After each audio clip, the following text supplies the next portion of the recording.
नाम की शरण में, प्रभु के चरण की शरण में बड़ी अद्भुत शक्ति है। परम पूज्य भाई जी श्री हनुमान प्रसाद जी पोदार एक सत्य घटना का वर्णन करते हुए कहते हैं कि जब कोई जीव, जब कोई साधक नाम की, मंत्र की, प्रभु की शरणागति लेता है तो जीवन में चमत्कारी परिवर्तन होते हैं, उसके कष्ट दूर हो जाते हैं और उसे परम आनंद की प्राप्ति होती है। आज परम पूज्य भाई जी कलकत्ता का एक ऐसा संस्मरण सुनाते हैं, एक ऐसी घटना का वर्णन कर रहे हैं जैसी अद्भुत नाम के प्रताप की, मंत्र के प्रताप की घटना आपने श्रवण ना की होगी। जय श्री हरि। पूज्य गुरुदेव के चरणों में बारंबार प्रणाम। पूज्य भाई जी लिखते हैं, हरि शरणम मंत्र के प्रभाव से कैसे एक सज्जन के प्राण बच गए, महामारी भाग गई। कलकत्ते के स्वर्गीय श्री रूडमल जी गोयनका बड़े प्रसिद्ध विद्वान और भगवत विश्वासी, भगवान की लीला उनके घर में कोई है नहीं। यूं बड़े शौकीन और साथ में बड़े विद्या व्यसनी, संस्कृत के विद्वानों को उनके यहाँ बड़ा आश्रय मिलता। वे बड़ा तल्ला स्ट्रीट के मकान में रहा करते थे। उन दिनों कलकत्ते में प्राय प्रतिवर्ष प्लेग की महामारी फैला करती, बड़ा विनाश होता। रूडमल जी भी प्लेग से आक्रांत हो गए। बहुत तेज ज्वर था, दोनों ओर गिल्टियां थी, घर में और तो कोई था नहीं, एक विश्वस्त सेवक, वे सब देखभाल करते। उस समय डॉक्टर सर कैलाश चंद्र बोस का कलकत्ते में बड़ा नाम, उन्हें लोग विधाता कहकर संबोधित करते। वे बड़े सफल चिकित्सक, दूर से ही देखकर रोग का निदान कर देते थे, ऐसा माना जाता था। और गोयनका परिवार के वे घरेलू डॉक्टर संध्या के समय वे रूडमल जी को देखने आए और कह गए कि इनको सन्निपात हो गया, रोग असाध्य है, रात्रि को किसी भी समय इनके प्राण जा सकते हैं। रूडमल जी ने सुन लिया। डॉक्टर सर कैलाश चंद्र के लौट जाने के बाद उन्होंने अपने सेवक को गंगाजल लाने का आदेश दिया। उसे शरीर पहुंचकर कपड़े बदले, भगवान श्री कृष्ण का बड़ा सुंदर एक चित्र उसको पलंग पर अपने सामने रखवा लिया।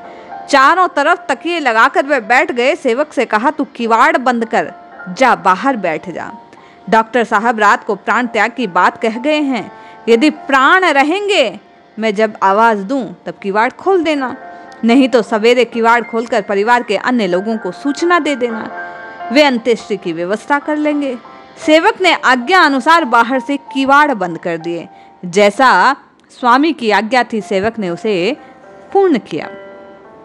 प्रातः 4 बजे उन्होंने आवाज देकर किवाड़ खुलवाए और सेवक से कहा, मेरा शरीर स्वस्थ है, ब्राह्मण भोजन करवाना है, अतएव तू गंगा जी के घाट पर अनेक परिचित विद्वानों के यहाँ जाकर 100 ब्राह्मणों को निमंत्रण दिया। वे 10-11 बजे भोजन के लिए आ जाए, तू लौटकर ब्राह्मण भोज की तैयारी, रसोई आदि की व्यवस्था करना। आदेश के अनुसार सारी व्यवस्था हो गई। ब्राह्मण भोजन भली भांति संपन्न हो गया। ब्राह्मण दक्षिणा पाकर लौट गए। उधर श्री कैलाश बाबू गोयनका परिवार के ही एक सदस्य अन्य जो घर में रोगी थे उसे देखने गए।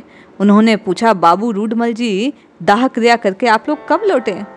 उत्तर गया कि वे तो जीवित हैं, स्वस्थ हैं। कैलाश बाबू आश्चर्य में डूब गए। उन्हें देखने के लिए उनके मकान पर गए। देखा तो वे सदा की भांति रेशमी पीतांबर पहने, तिलक लगाए आसन पर बैठे हैं। चौकी पर रखे हुए चांदी के थाल में ब्राह्मणों का प्रसाद पा रहे हैं। सर कैलाश ने यह देखा, उनके पूछा, आप सब किसके कहने से खा रहे हैं? उन्होंने हंसकर उत्तर दिया, जिनकी दवा से अच्छा हुआ उन्हीं के कहने से खा रहा हूँ डॉक्टर बाबू। भगवान का विधान सर कैलाश बाबू ने यही निश्चय किया कि ये सन्निपात में है और जाते समय वे देख रेख करने वालों से कह गए कि ध्यान रखना, किसी भी समय इनका शरीर जा सकता है। 3-4 दिन बीत गए। डॉक्टर कैलाश बाबू को कोई समाचार नहीं मिला तो वे एक दिन स्वयं आए और पता लगा रूडमल बाबू स्वस्थ हैं। ये उनसे मिलने और पूछने के लिए गए, आप सर्वथा मरणासन्न थे, अब आप स्वस्थ हैं, आपने क्या दवा ली, क्या किया जिससे आप आश्चर्यजनक रूप से स्वस्थ हो गए? रूडमल जी ने बताया कि उस दिन आप कह गए थे मेरे बचने की कोई आशा नहीं। मैंने भी आपके वचनों के अनुसार यही समझा। मैंने मन में विचार किया, जब मरना ही है तब भगवान का स्मरण करते हुए क्यों न मरूं। मैंने श्रीमद् भागवत के महात्म्य को पढ़ा। नारद जी सनकादिक से कह रहे हैं कि आपको काल प्रेरित जवा अवस्था कभी बाधा नहीं पहुंचाती। आप सदा सर्वदा 5 वर्ष की आयु के हैं, नित्य निरोग रहते हैं। आप दिन रात निरंतर हरि शरणम मंत्र का जप करते हैं।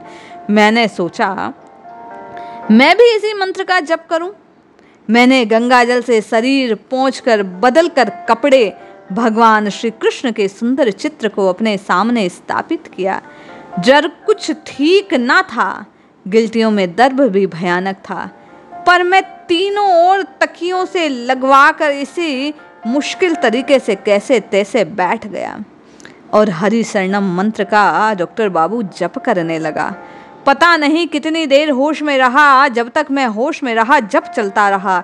लगभग 4 बजे बाह्य चेतना लौटी। मुझे अपना शरीर ठंडा और हल्का मालूम हुआ। दर्द नहीं था।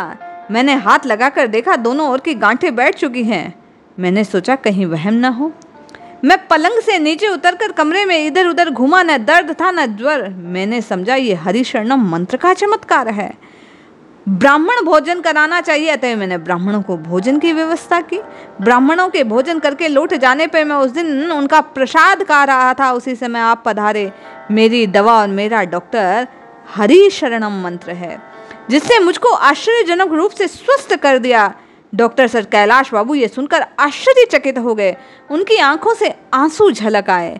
भाई बहन, कैसा अद्भुत प्रसंग है कि प्रभु की शरण में हरि शरणम, हरि शरणम, हरि शरणम इस मंत्र का जप करने से उनका रोग पूर्णतया ठीक हो गया। जिस व्यक्ति को डॉक्टर ये कह रहा है कि कुछ घंटों का मेहमान है, वह व्यक्ति प्रभु की शरण ग्रहण करने के कारण शरणागत वत्सल की कृपा से पूर्ण स्वस्थ हो गया। ऐसा अद्भुत प्रभाव है। पूज्य भाई जी कहते हैं प्रभु के नाम का, प्रभु की स्मृति का, प्रभु के स्मरण का, प्रभु की शरण को ग्रहण करने का। जो जीव शरणागत के भाव से प्रभु को अपना मानता है, प्रभु उसके सब काम संवार देते हैं। आप तो केवल राम राम राम राम, कृष्ण कृष्ण कृष्ण कृष्ण जपते रहिए। पूज्य भाई जी कहते हैं कि यह विश्वास है, सिद्ध बात है, प्रमाण सहित ऐसा देखा गया बारंबार कि जो जीव नाम का आश्रय लेता है, जो जीव प्रभु का आश्रय लेता है, उसे निश्चय ही कल्याण की प्राप्ति होती है।